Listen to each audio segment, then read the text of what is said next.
So today's topic is a poor man's treasure, and it says, one second. It says what? One second.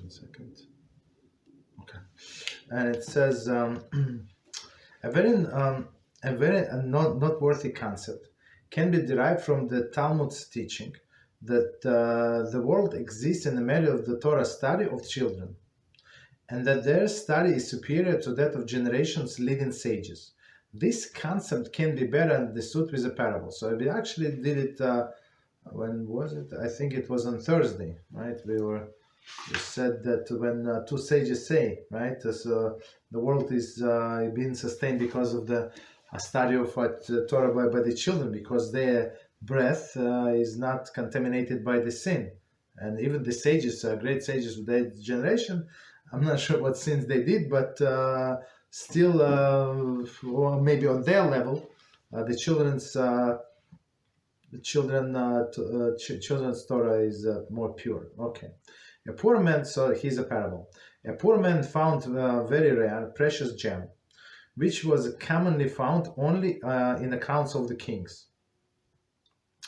This was a gem which could be used for a variety of very important purposes. A fact that it was in a poor man had no notion. One second, no notion. Okay. The king of the country asked the poor man to give him the gem, and in return rewarded him with a great wealth and a position of the prominence. Thus the poor man received great reward, not for what he knew, but what he possessed. It's very interesting. Okay. So let's see what the lesson they're going to write. So a poor man found a gem. So did he do anything for that? No, right? It was not of like he did not do anything special, right? But because of what his possession, he got position and he got respect. Okay, so let's see. The Torah study is rare, precious gem, and young children who are unaware of the Torah awesome sanctity and the depths of its wisdom, are like the poor man who does not perceive the gem's true worth. Very interesting. Though they lack this understanding, nevertheless, they are personally sanctified and sustain the world through their study. Wow. This is because the awesome sanctity of the Torah is unchanging fact and is not dependent on any mental or other preparation on the part of the student. Whenever anyone studies Torah, he is naturally bound with its sanctity. Thus does the prophet alludes to the Torah study of the Torah when it says, "Whenever one speak of him, I remember him more and more. Therefore, my inner self yearns for him." Yirmiyahu 31:9-19. Let's do this piece one more time, and we're going to explain line by line. It's a lot of ideas here. So from the beginning, the Torah study, the Torah study is rare, right? So most people do not study Torah. Just so we know, right? And even sometimes they would listen to some lecture. It's not actually studying unless they take this lecture apart and they take notes and they apply themselves. Like it's not study. Okay. So continue. The Torah study is rare. Okay, and most of the people don't even listen to the lectures or do not study books. Right? Precious gem and the young children who is unaware of Torah awesome sanctity and the depth of the wisdom is like the poor man. So these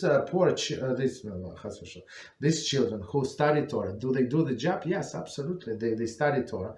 Do they understand everything that they study? Absolutely not. But they study and then they remember things, right? So they do possess the Torah knowledge. So they like this poor man who possesses something, but he does not know its worth, right?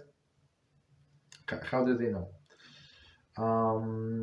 Though they lack the understanding, nevertheless, they are personally sanctified and sustain the world through their study. So of course they do not know the Torah study, like what effect it makes in Shemaim, and then the decrees passed down here to this world because of their study, because of their merits.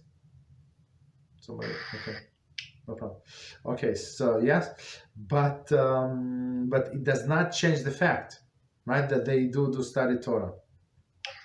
And they sanctify, and because of them, the whole world is sanctified and sustained. Continue. Could you please put yourself on mute? I will just join, please. Use the microphone, unless you want to speak.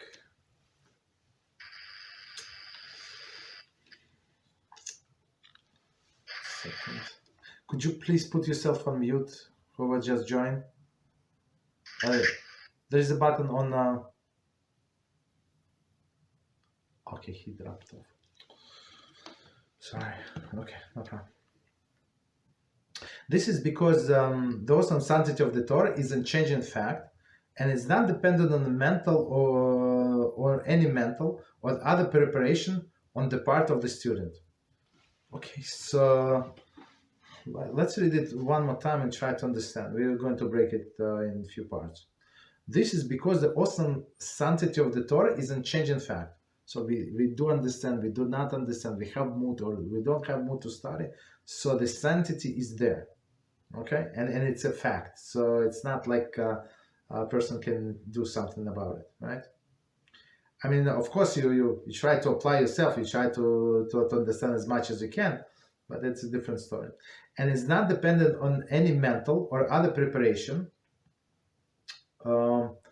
Does not depend on any mental or other preparation, meaning that you just open the book. Of course, on your level that you would understand at least something. Don't go like something much above your head, but something like that you're capable of understanding. Okay, and you don't need any mental or other preparations on the part of the student. Whenever anyone studies Torah, he's naturally bound up with a sanctity. So Torah brings the Torah study brings itself sanctity. So how to sanctify yourself? And one of my students, my dear student, so he heard from somebody else. I don't want to mention his name, about the fast, and it's going to help.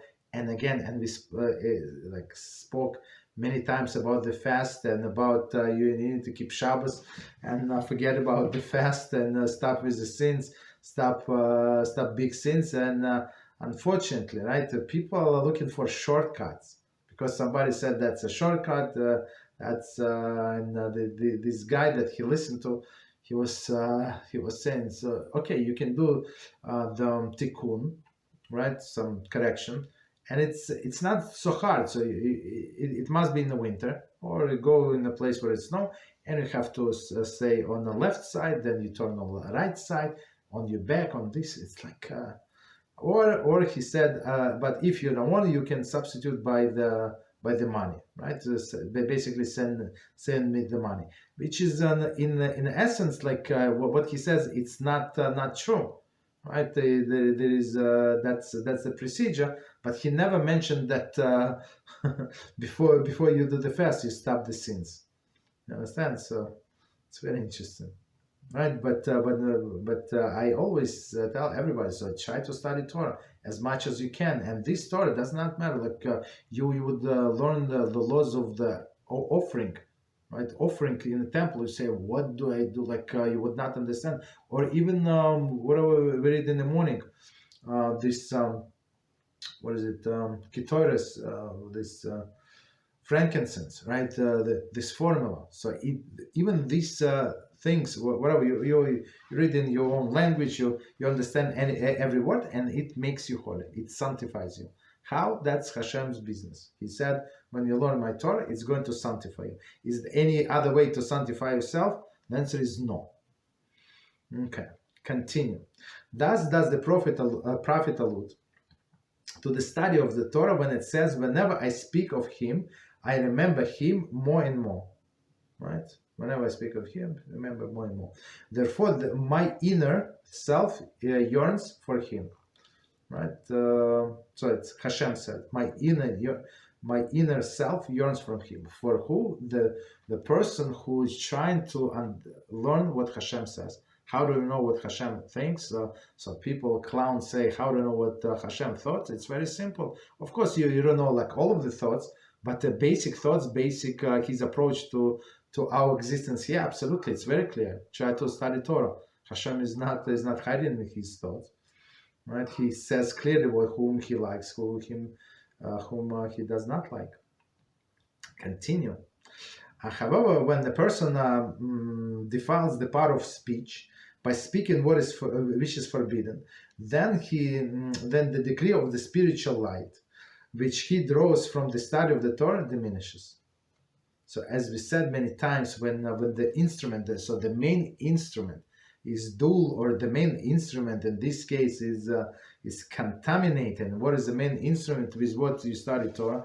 Is your mouth, right? So when we contaminate our mouth, that's what we do, right?